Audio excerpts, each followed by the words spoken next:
bagian sifat tablik. Bismillahirrahmanirrahim. Bagian sifat tablik.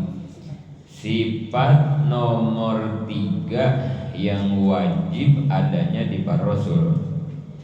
Semuanya sifat yang wajib di para rasul 4 ya. Sifat yang wajib 4, yang mustahil di para rasul juga 4 semuanya. Kita baca bareng. Sidik, amanah, tabligh, fatona, kizib, khianah, kitman, biladah, benar terpercaya, menyampaikan dan pintar, benar menyembunyikan dan bodoh. Bohong berarti kalau kizib ya, bohong, khianat, menyembunyikan dan pintar. Patona pintar, perlawanannya bodoh berarti. Kalau kizib benar, perlawanannya kizib, bohong, dusta. Sifat tabligh kemarin sudah kita bahas sebagian yang awal. Tabligh itu artinya menyampaikan. Wajib kepada para rasul, para nabi untuk selalu menyampaikan. Maksudnya berarti menyampaikan seluruh wahyu yang Allah berikan kepada para nabi, para rasul, berarti gitu ya. Jadi wajib menyampaikan. Mustahilnya kitman, perlawanannya kitman. Kitman itu menyembunyikan. Mustahil para rasul menyembunyikan apa yang Allah perintahkan, Allah sampaikan, Allah ajarkan. Mustahil disembunyikan, mustahil ya. Disembunyikan, mustahil menyembunyikan apa-apa perintah Allah untuk kita, para umatnya, mustahil ya. Pasti para nabi, para rasul mah semuanya pasti menyampaikan. Kemudian ini ibu-ibu, ada nabi, ada rasul. Kemarin kan udah dihitung jumlahnya ya kemarin tuh ya. Nabi dan rasul yang wajib diketahui berapa? 25. Yang wajib diketahui ya, nabi dan rasul yang wajib diketahui ada 25 yang wajib nih. Tapi kalau jumlah total, kalau rasul 315, kalau para nabi mah 124.000 totalnya itu mah ya. Tapi yang wajib diketahui mah 25. Itu mah wajib ya, wajib kita tahu, wajib.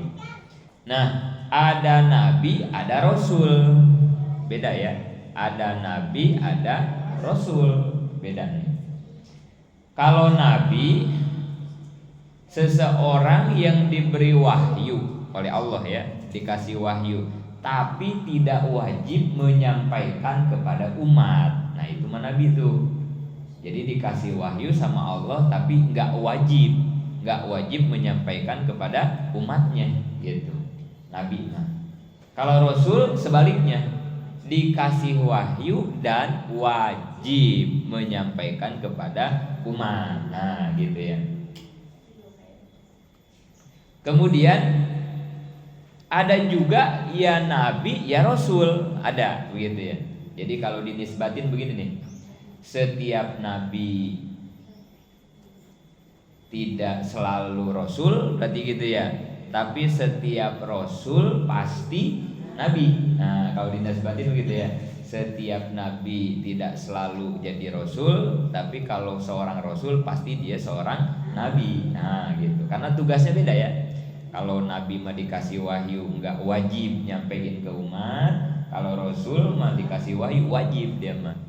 Kayak Kangjeng Nabi Muhammad, nabi ya rasul gitu ya. Nabi Isa, nabi dan rasul. Nabi Ibrahim, nah itu Nabi Yusuf, nabi dan rasul. Itu kayak begitu deh ya. Jadi punya umat. Tapi kalau kayak Nabi Khidir, misalkan gitu ya, nah itu mah nggak ada umatnya Nabi Khidir mah ya, karena memang tugasnya beda gitu ya. Nabi mah tugasnya beda. Nabi Khidir. Wah, ini kan ada 124.000 nabi kan gitu ya. Nah, itu dia mah punya tugas khusus dah gitu ya. Enggak punya umat gitu ya. Udah aja dia mah punya tugas khusus. Banyak dah nabi mah itu ya. Nah, itu perbedaan nabi dan rasul gitu ya. Nah, kemudian nomor 3 nih sekarang kita nih ya. Nomor 3 nih, kemarin sampai nomor 2. Tabligh itu artinya menyampaikan. Menyampaikan apa? Seluruh hukum-hukum Allah secara utuh.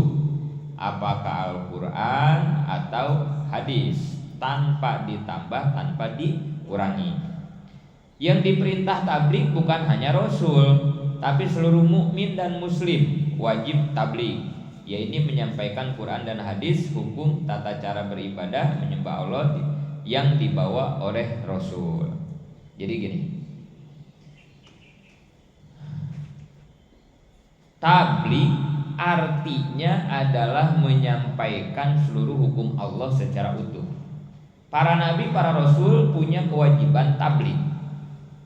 Apa yang Allah sampaikan kepada para rasul itu wajib disampaikan lagi kepada umat. Nah, gitu. Wajib disampaikan. Tabligh gitu ya. Nggak boleh disembunyikan. Jadi kalau kayak Kangjeng Nabi Muhammad lah contoh ya, kayak Kangjeng Nabi Muhammad. Kangjeng Nabi Muhammad itu jadi nabi ketika usia 25 tahun. Itu jadi nabi itu ya. Tapi diangkat jadi rasulnya umur 40 ya. Diangkat jadi rasulnya umur 40 ya. Ketika umur 25, ketika jadi nabi, nabi belum dakwah belum ya. Belum menyampaikan, dan memang belum ada wahyu belum ya. Belum ada perintah ya, umur 25 itu belum ada, karena baru jadi nabi kan itu mah ya. Tapi begitu umur 40 tahun, begitu diangkat jadi rasul, maka itu juga bersamaan dengan perintah pertama.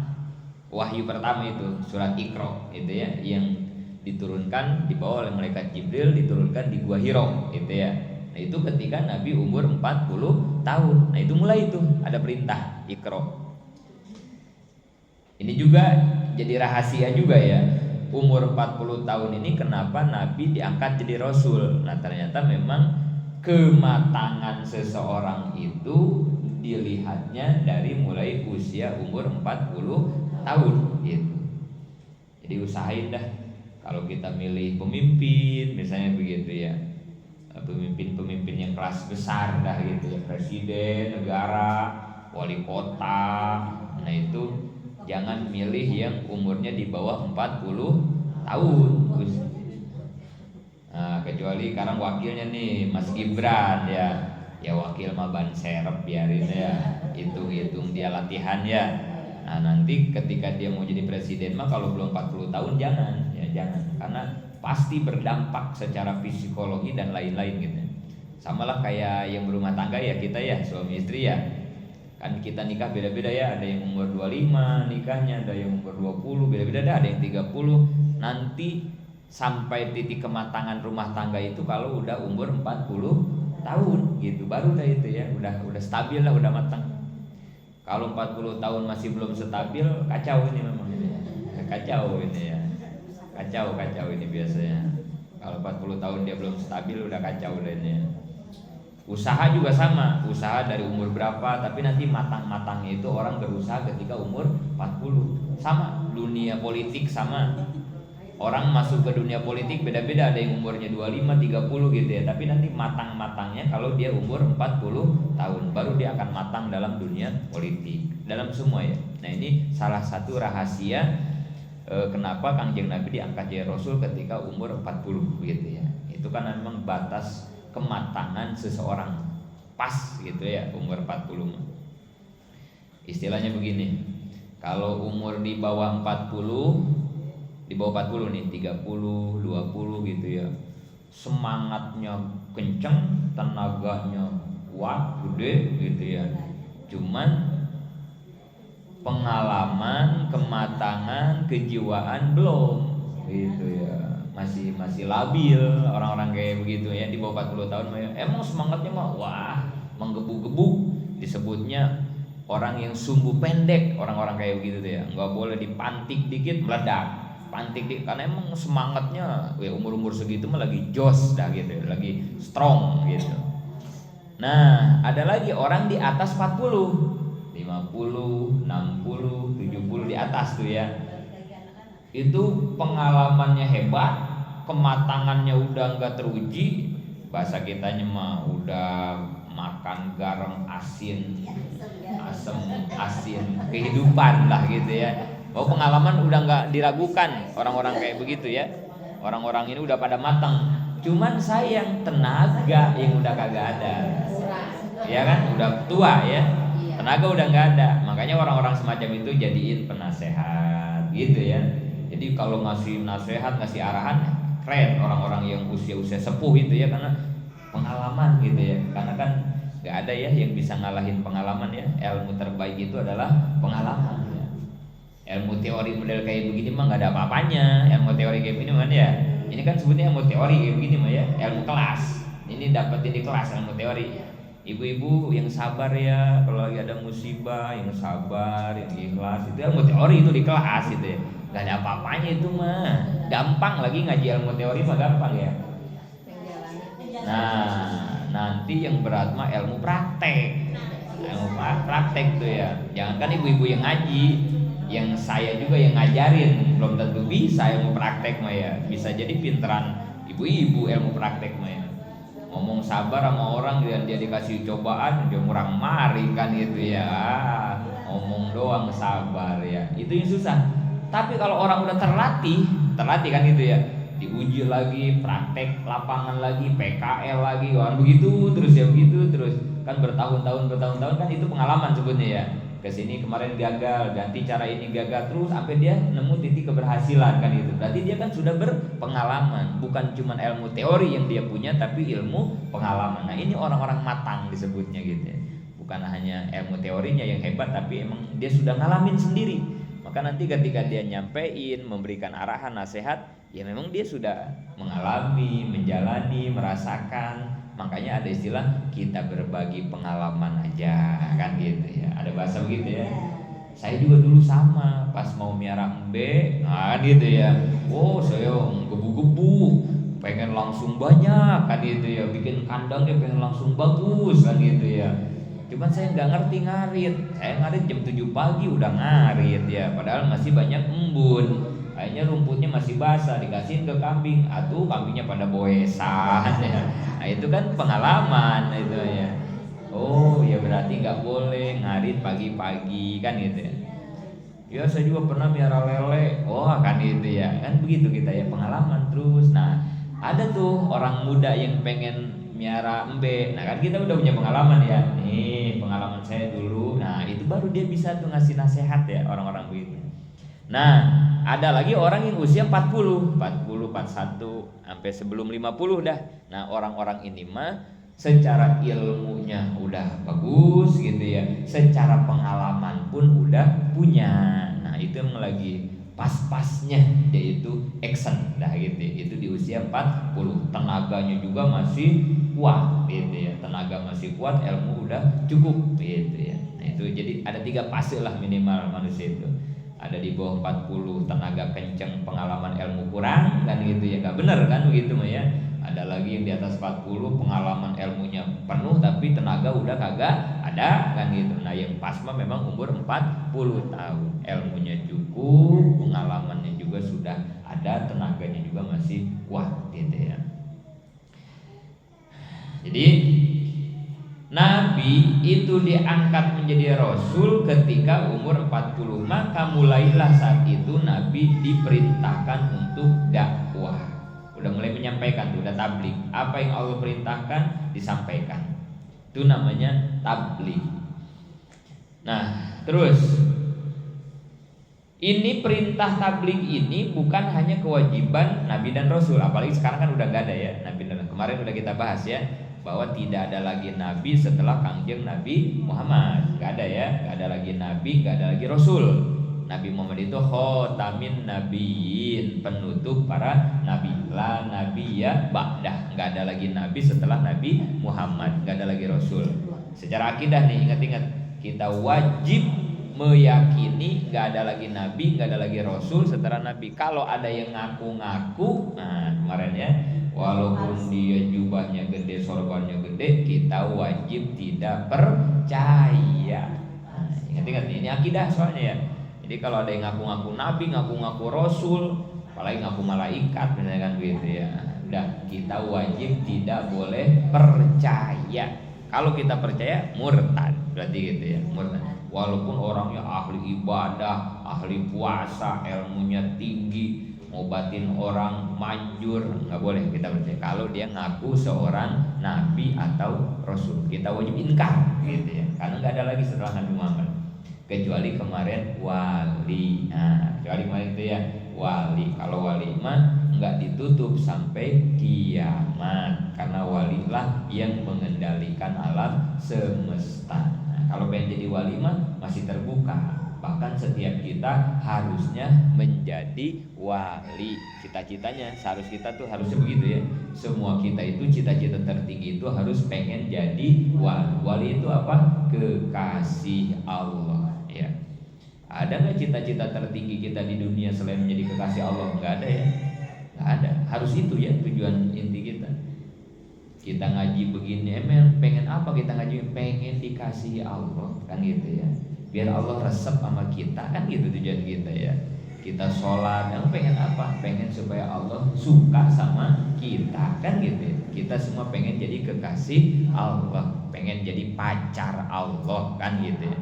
Kalau udah jadi kekasih Allah mah ya namanya juga sama pacar. Apa yang gak dikasih buat pacar, apa yang gak dibela-belain buat pacar. Hujan-hujan juga pengen beli seblak dibeliin buat pacar, makan gitu ya. Kayaknya kenapa hidup kita banyak kekurangan mulu? Kitanya belum jadi kekasih Allah. Kita kurang diperhatiin sama Allah, kurang dipeduli sama Allah. Orang kitanya juga belum jadi kekasihnya. Kitanya masih jadi orang jauh, belum jadi orang dekat Allah. Maka wajar hidup kita ya masih begini-begini aja gitu. Maka salah satunya dengan ngaji tijan, ngaji tauhid, kita ingin semakin mengenal Allah. Kali aja dengan semakin mengenal Allah, merasa cinta kita semakin besar kepada Allah, kan gitu ya. Dengan begitu kalau udah semakin cinta kan ibadah kita jadi semakin meningkat, ma'rifat kita semakin meningkat. Kalau udah begitu ya mudah-mudahan Allah juga semakin cinta, semakin dekat kepada kita. Karena itulah tujuan inti dari hidup kita, kan itu doang ya. Pengen menjadi wali Allah, kekasih Allah. Nah itu nanti jalannya banyak banget gitu ya. Buat jadi kekasih Allah itu jalannya banyak banget. Dari mulai yang paling ringan sampai yang sedang, sampai yang paling berat. Sampai begini, wali-wali yang ringan nih, salah satunya ada bisa jadi wali itu dengan banyak tidur, bisa katanya. Jadi wali itu ya cuman ini nanti jangan sepotong-sepotong diambilnya ini ya. Karena kalau begini diambil tidurnya doang misalnya, enggak gitu ya. Tidur yang bagaimana yang menjadikan dia seorang wali? Yang tidurnya niat meninggalkan kemaksiatan. Daripada bangun jadi ngegibah orang, daripada bangun jadi main HP mulu, daripada bangun jadi nyakitin orang mulu, kan gitu. Tidur aja ada, wali itu tidur aja kerjanya, jadi wali dia. Nah, tidurnya benar tuh ya, tidurnya benar. Pastinya bukan tidur ngorok, tidur lupa diri ini mah ya. Tidurnya dengan wudu, tidurnya dengan niat kayak tadi dan lain-lain gitu ya. Ada begitu gitu. Ada lagi orang jadi wali karena makan. Ada. Gara-gara makan sama minum doang dia bisa jadi seorang wali. Dengan cara apa?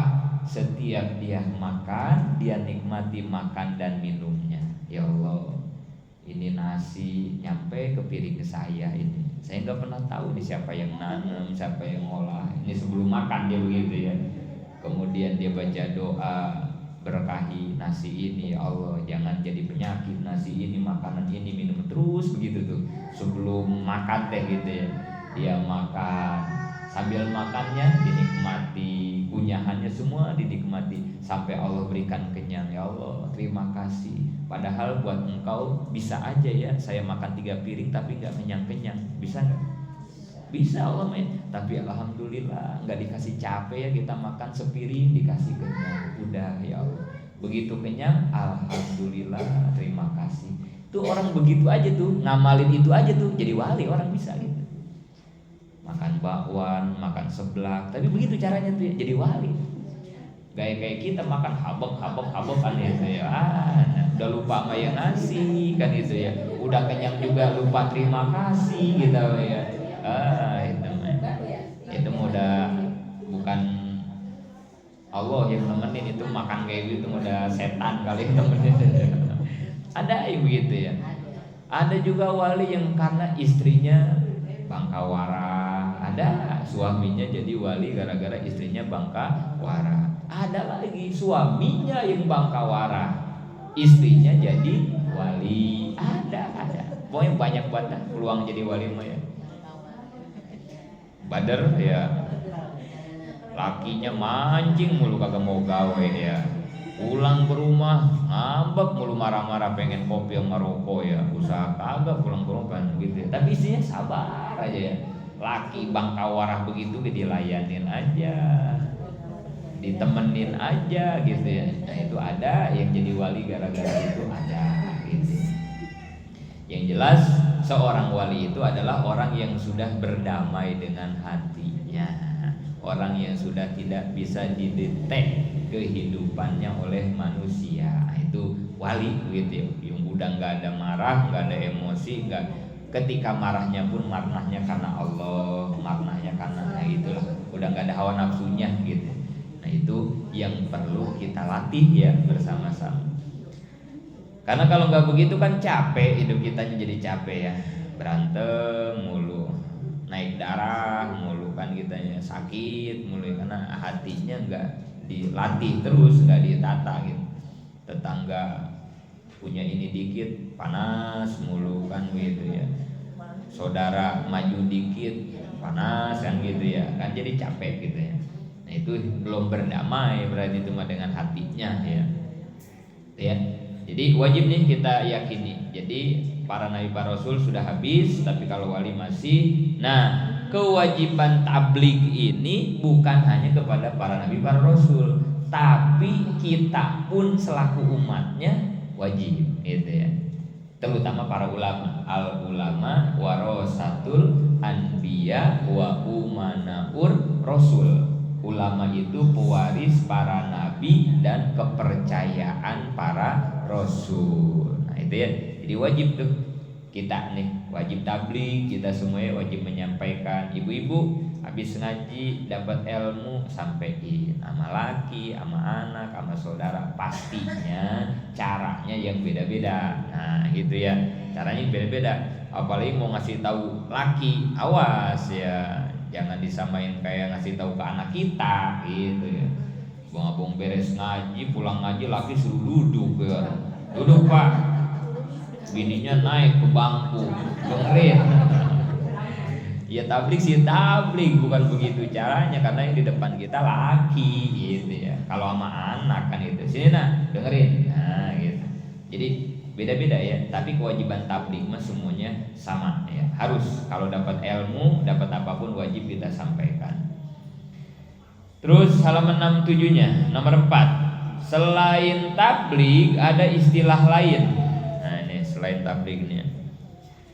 Ada istilah nih yang sering kita dengar. Bahkan itu ya dalam satu keterangan kan dikatakan ya tentang tabligh itu, balighu anni walau ayah kan itu ya. Balighu anni walau ayah, sampaikanlah apa yang kau dapat walaupun cuma satu ayat. Wajib ya, wajib menyampaikan ilmu hukum yang kita dapat walaupun kita dapatnya cuma satu ayat. Apalagi kalau kayak gini ngaji sejam, wah udah berayat-ayat ini kita dapatnya ya, harus disampaikan ya, wajib ya. Dan ingat tugas kita tabligh, ingatin ya, tugas kita tabligh. Tabligh itu menyampaikan. Surat Yasin, wa ma alaina illal balagul mubin. Tidaklah aku diperintahkan, hanya tugasku balag. Balag itu tabligh, menyampaikan, al-mubin dengan jelas. Jadi tugas Nabi, tugas Rasul, tugas para ulama, tugas kita hanya menyampaikan dengan jelas. Nah ini nih, ini harus dipegang banget nih. Tugas kita menyampein doang. Udah disampein mah orang mau nerima terserah, mau nolak juga nggak apa-apa. Itu ya. Jangan ngotot. Udah gua kasih tahu lu kagak mau denger lah. Emang apa tugas kita ya? Dia mau dengerin mau kagak, mau nurut mau kagak. Ingat, wa ma alaika illal balagul mubin. Tugas kita menyampein aja. Rambut tutupin tuh rambut tuh aurat lu, ntar digantung lu di neraka. Itu kan kita yang tahu itu ya, sampein aja. Udah dikasih tahu sama dia mau nutup ya mau kagak, urusan dia itu mah ya. Ngaji kan wajib. Ngaji itu wajibnya dari mulai kita lahir sampai meninggal dunia. Jangan ke alam sama umur ngaji mah kan gitu kita ya, nyampein tuh ke orang kan itu ya. Ya udah itu tugas kita begitu aja. Udah disampaikan dia mau ikut ngaji kayak mau kagak bukan urusan kita. Itu ingetin ya, karena kalau ini ayat nggak kita pahami ya kita nanti jadi kesal juga kan ya, ngajak mulu nyampein mulu kagak didengerin kan gitu ya. Enggak, denger mau didengerin mau enggak bukan urusan kita. Tugas kita mah nyampein aja. Ada lagi yang lebih ekstrim, walil haq walau kana muron, katakan yang hak walau pahit rasanya. Ada yang lebih ekstrim lagi gitu ya, katakan saya nggak enak nyampeinnya, takut kesinggung, nggak bisa. Kalau itu kebenaran katakan, sampaikan gitu. Habis dia main judi mulu, ntar kalau saya sampein dia ngambek lagi. Nah, katakan gitu. Nah ini saking wajibnya tabligh gitu ya. Nah maka di situ ada beberapa istilah itu ya. Satu, ada yang disebut dakwah, nomor satu itu ya. Dakwah mengajak umat untuk mengikuti jalan yang digariskan oleh Allah. Dakwah namanya.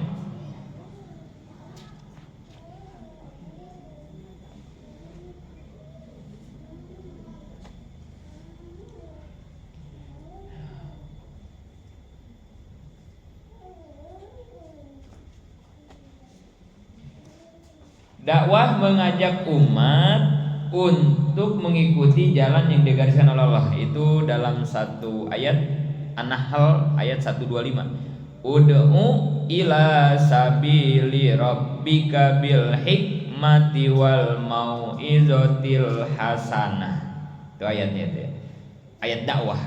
Ud'u ila sabili rabbika bil hikmati wal mau'izatil hasan. Ajaklah orang ke jalan Allah caranya bil hikmah, dengan hikmah, wal mau'izah dan nasihat yang baik. Nah, itu dakwah begitu tuh ya. Jadi ngajak orang dengan hikmah, dengan bijaksana berarti ya, dengan bijaksana, kemudian dengan nasihat, ajak orang ke jalan Allah. Itu dakwah tuh. Dakwah tuh begitu ya. Kedua, amar ma'ruf nahi munkar. Dua, memerintah umat ke jalan yang benar, melarang mereka berbuat kemunkaran. Ada lagi nih, amar ma'ruf nahi munkar. Kalau dakwah mah nggak terlalu beresiko, dakwah mah ya. Dakwah mah nggak terlalu beresiko, karena dia mah tugasnya kan ngajakin orang, ajakinnya baik-baik, bil hikmah, dengan bijaksana, ucapan yang sopan, dengan nasihat, gitu kan, itu dakwah gitu ya. Ayo ngaji, ayo sholat, ayo kita sholat yuk gitu. Nah gitu, ngajak-ngajak begitu dah gitu ya. Ada yang kedua mah amar ma'ruf nahi munkar. Amar ma'ruf menyuruh kepada kebaikan, kalau nahi munkar mah ngelarang orang dari perbuatan munkar. Ini juga beda nih. Amar ma'ruf nahi munkar juga beda ya. Amar ma'ruf mah waktunya ngaji di WA, di grup gitu. Ibu-ibu Senin waktunya ngaji, itu amar ma'ruf tuh, dakwah tuh begitu ya.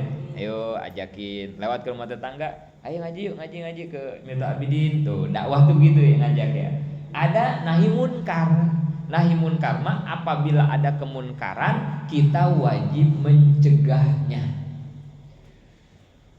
Pinggir rumah kita misalnya atau di kampung kita ada warung remeng-remeng misalnya gitu ya. Mau jual minuman keras, mau jual perempuan misalnya di kampung kita. Berarti kan itu sebuah kemunkaran ya. Nah itu kita wajib mencegahnya. Ini resikonya beda nih. Amar ma'ruf sama nahi munkar resikonya beda. Amar ma'ruf insya Allah semua kita bisa lah gitu ya. Tapi yang berat mah nahi munkar. Ini agak beresiko ini mah ya. Jarang orang yang bisa ini ya nahi munkar mah ya. Ada dangdutan, berani kita ngeberhentiin dangdutan kan gitu ya. Mana dangdutan, mana nyawer, mana sambil mabuk kan gitu ya. Itu kan udah kemunkaran kan gitu ya. Ada bang emo misalnya kan gitu ya. Riba kan gitu ya. Bang emok gitu kan ya, riba, minjemin uang dengan ngebalikinnya yang lebih kan gitu. Itu kan suka pada ngumpul tuh tetangga kita 10 orang kan gitu ya, bang emok kayak gitu. Itu kan riba berarti ya, minjemnya 1 juta ngebalikinnya harus 1.200.000 kan, itu disebut riba kan begitu ya. Jadi minjem berapa lebihinnya harus dilebihin gitu. Itu kan ada tuh di kampung kita kan, itu berarti kemunkaran. Berarti kita wajib cegah. Tapi apa? Berani kita kan berat. Nah, itu ya. Berat itu mah ya. Nah, urusan nahi munkar ini karena resikonya beda, maka Nabi bikin aturan. Masalah nahi munkar mah nih ada aturannya lagi nih, ada SOP-nya. Apa itu? Dalam hadis, man ro'a minkum munkaron fal yughayyir biyadihi fa'ilam yastati pabilisanihi fa'ilam yastati pabiqolbihi wa kadzalika abul iman. Kata Nabi gini, SOP cara kita mencegah kemunkaran itu begini. 1, kata Nabi, kalau kamu berani cegah kemunkaran itu dengan tanganmu. Nah itu kalau kita bisa tuh ya, datengin nama kita berak-abrik, acak-acak, bubar-bubar. Nah kalau kita berani itu ya. Ada yang lagi ngadu ayam jago, misalnya di kampung kita ada yang ngadu ayam jago, udah mengadu ayam jago taruhan. Nah itu kan judi jadinya ya. Samperin sama kita, bawa golok, bawa parang, bubar kalau bubar. Nah itu kalau kita sanggup, kata Nabi. Itu paling gede tuh pahalanya kalau begitu ya, paling gede. Pahalanya paling gede, resikonya juga paling gede gitu. Bisa-bisa kita di keroyok, bisa-bisa ya dikeroyok sama mereka, bisa-bisa ya. Wah, bisa mati kita dikeroyok ya. Tapi nggak apa-apa ya, mati ya mati. Berarti kita sedang nahi munkar kan gitu ya. Matinya juga mulia begitu mah ya, kalau berani. Kedua kata Nabi, fa'ilam yastati pabilisani. Kalau make tangan nggak sanggup, nggak berani, make yang kedua, make lisan. Make lisan. Samperin, omongin baik-baik. Udah. Jangan judi mulu, jangan mabok mulu. Udah. Dosa ini dosa besar, mengundang azab. Pokoknya nasihatin ya kalau kita bisa. Saya ngenasihatin ke takut digampar gitu ya. Apaan kan gitu ya. Kadang kita ngenasihatin aja kan gitu ngeri ya. Siapa lu ustad, bukan lu ceramah mulu gitu ya. Takut gitu ya. Atau sama kayak sama laki kan gitu ya. Kalau kita ngasih tahu laki kita kan kadang laki kita galak kan gitu ya. Ngaji baru 3 kali aja lu dong ceramah mulu gitu ya. Padahal ngaji mau baru 3 kali, mau sekali ya, tetap aja wajib dikasih tahu kan dia, wajib itu ya. Tapi kadang resikonya seperti itu ya. Terus kata Nabi, fa'ilam yastati pabiqolbi. Kalau make lisan kita nggak mampu, maka yang terakhir nih, opsi terakhir kata Nabi, kamu cegah kemunkaran itu dengan hatimu. Wa kadzalika adabul iman, dan itu serendah-rendahnya iman. Orang yang paling lemah iman apabila dia ngelihat kemunkaran hatinya doang dongkol. Nah itu orang lemah iman itu ya. Ngebubarin nggak berani, ngenasehatin juga takut. Akhirnya kan cuma mengkal doang ya. Elah ini orang judi di pinggir rumah gua, ini kan gitu. Gimana kalau Allah nurunin aja ke kampung gua tuh, dongkol doang misalnya ya. Segitu ya lumayan, kata Nabi, dia masih punya iman. Walaupun imannya udah setipis kulit bawang kali itu mah ya, lemah banget ya, tapi lumayan. Di situ juga masih dikasih catatan kaki sama Nabi. Sampai di tahap itu dia masih ada lagi catatan kakinya kata Nabi nih. Segitu tuh udah lemah banget, udah jelek banget iman kita ya, masih dikasih catatan kaki. Apa kata Nabi? La yahsulul inkar illa bil ijtinab. Cuman dongkol kesal doang di hati, belum dianggap benci kepada kemunkaran illa bil ijtinab, kecuali kalau dia menjauhi tempat kemunkaran tersebut. Tuh. Belum cukup kita dongkol doang ya. Kalau kitanya masih di situ, belum cukup katanya. Kalau benar-benar benci mah jangan diem aja di situ, minggir gitu. Minggir, ngejauh dari situ, kata Nabi begitu. Kalau bilang dongkol tapi kita di situ doang mah, wah ini gua kesel banget ini, ada dangdutan ini ntar malam gua kesel banget ini gitu ya. Tapi dia di situ aja diem, bukan kesel, itu mah emang resap itu mah ya. Gak mungkin lah orang kesel mah begitu ya. Gak mungkin orang kesel di situ aja, gak mungkin. Pergi. Ya pilihannya dua, orang kesel mah ya. Lu yang pergi atau gua yang pergi, kan gitu ya. Orang kesel mah ya, gitu doang kan ya. Sono lu, gua udah benci banget sama lu. Nah, gitu kan ya. Orang yang kesal kita usir, kan gitu ya. Kalau kita nggak berani ngusir, ya udah kita ada pergi, kan gitu ya. Kalau kesal kan gitu ya. Tapi ini mau ngomongnya kesal, dongkol tapi di situ aja. Bukan kesal itu mah ya. Nah, kenapa? Kata Nabi kalau kita ada kemunkaran harus pergi, kalau kita nggak sanggup mencegahnya, karena khawatir ketika Allah nurunin azab kita juga bakal kebagian. Itu yang dikhawatirkan ya. Orang yang makan nangka, kita yang kena wabah. Dia yang judi, dia yang maksiat, dia yang jinah, kampung kita yang kena bencana, kita yang kena longsor, kita yang kena gempa. Makanya tinggalin tuh tempat-tempat kayak begitu, karena itu semua mengundang azab Allah. Tapi kalau bisa mah cegah sama kita, jangan sampai keburu turun azab, kan itu ya. Oh ya, cegah, bubarin, hancurin. Kalau bisa mah begitu ya. Cuman tadi beresiko. Dari hadis tadi juga para ulama ada yang menafsirkan. Jadi maksudnya hadis tadi itu kalau bisa pakai tangan, kalau enggak pakai lisan, kalau enggak pakai hati. Maksudnya teh begini, itu teh dibagi tugas itu teh. Satu, siapa yang harus mencegah kemunkaran dengan tangan? Itu penguasa. Itu ya, itu teh tugas para penguasa. RT kalau di kampung kita itu bagian RT tuh. Kalau ada yang ngadu ayam, RT harus maju. Bubarin teh, itu kan RT yang punya wewenang ya. Kalau kita siapa kan itu, atau RW, lurah. Nah itu pejabat tugasnya. Kedua, yang pakai lisan, ini tugas siapa? Para kiai. Nah itu kiai itu tugasnya. Jadi kiai mah nasihatin, ceramah, ngomong gitu ya. RT yang deketin, bubarin, nanti nasihatin ulama. Nah yang ketiga, yang pakai hati doang siapa? Kita, masyarakat. Kita mah cuma benci doang dah gitu ya, ngedoain dah ya biar pada sadar gitu ya. Jadi itu teh dibagi tugas sebenarnya mah gitu ya. Karena kalau nggak dibagi tugas begitu juga kan berat. Ya kita juga yang ngebubarin, kita juga yang harus nasehatin, berat gitu ya. Nah itu namanya amar ma'ruf nahi munkar. Sampai di situ dah. Nanti kita lanjutkan nomor 3, taklim. Mudah-mudahan manfaat. Amin ya Allah ya rabbal alamin.